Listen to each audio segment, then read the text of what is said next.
ಪ್ರಜಾಕೀಯ ಅಂತ ಒಳ್ಳೆ ಐಡಿಯಾ ಬಂದಾಗ ನಗಾಡಿ ತಿರಸ್ಕರಿಸಿ ವೋಟ್ ಹಾಕಿದ ಜನರೇ ಮತ್ತಿಗೆ ಇವಾಗ ಏನ್ ಹೇಳ್ತೀರಾ ನೀವು? ನಾವು ಚೇಂಜ್ ಆಗ್ಬೇಕು ಗುರು, ಇಲ್ಲಾದ್ರೆ ಶಾನು ಚೇಂಜ್ ಆಗಲ್ಲ. ಯೋಚನೆ ಮಾಡ್ತಾ ಇದ್ದೆ, at this point I think ನನ್ನ ಲೈಫಲ್ಲಿ ನಾನು ಇಷ್ಟು ಅಶೇಮ್ಡ್ ಆಗಿ ಯಾವತ್ತೂ ಫೀಲ್ ಆಗಿಲ್ಲ as an Indian or as someone from Karnataka. This is probably the worst thing from a humanity perspective that I have seen in my life.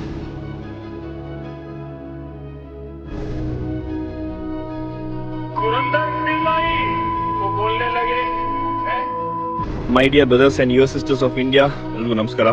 ನಮ್ಮನ್ನ ಅನಿವಾಸಿ ಭಾರತೀಯರು ಅಂತ ಕರೀತಾರೆ, ಆದ್ರೆ ನಮ್ಮ ಮನಸ್ಸು ನಮ್ಗೆ ಬೇಕಾದವರೆಲ್ಲ ಇಂಡಿಯಾದಲ್ಲೇ ಇರೋದು. ಸೊ ನಮ್ಮ ಥಾಟ್ ಪ್ರೊಸೆಸ್ ಅಥವಾ ನಮ್ಮ ತಲೆ ಯಾವಾಗಲೂ ಇಂಡಿಯಾದಲ್ಲೇ ಇರುತ್ತೆ. ಯುರೋಪಲ್ಲಿ ಮೊದಲು ವಾರ್ ಸ್ಟಾರ್ಟ್ ಆದಾಗ ರಷ್ಯಾ ಮತ್ತು ಯುಕ್ರೇನ್ ಮಧ್ಯೆ ಅವಾಗಲೂ ಇಲ್ಲಿ ತೈಲ ಸಮಸ್ಯೆ ಆಗಿತ್ತು.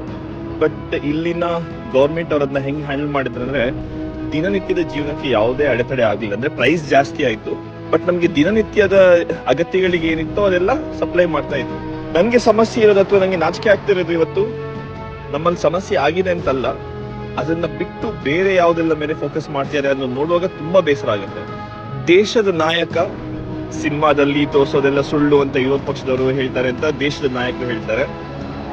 ಇನ್ನು ರಾಜ್ಯದ ನಾಯಕರಿಗೆ ಬಂದ್ರೆ ಅಲ್ಲಿ ಲಿಟ್ರಲಿ ರಿಕ್ಷಾ ಚಾಲಕರು ಮತ್ತು ಮಾಲಕರು ಇವರೆಲ್ಲ ಕ್ಯೂ ನಿಂತ್ಕೊಂಡು LPG ಸಿಲಿಂಡರ್ ಕಾಯ್ತಾ ಇದ್ದಾರೆ.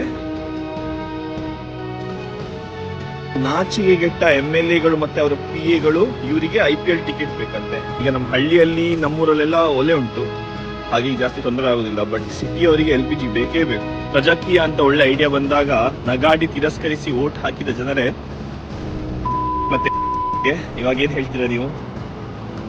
ನಾವು ಚೇಂಜ್ ಆಗ್ಬೇಕು ಗುರು, ಇಲ್ಲಾದ್ರೆ ಶಾನು ಚೇಂಜ್ ಆಗಲ್ಲ.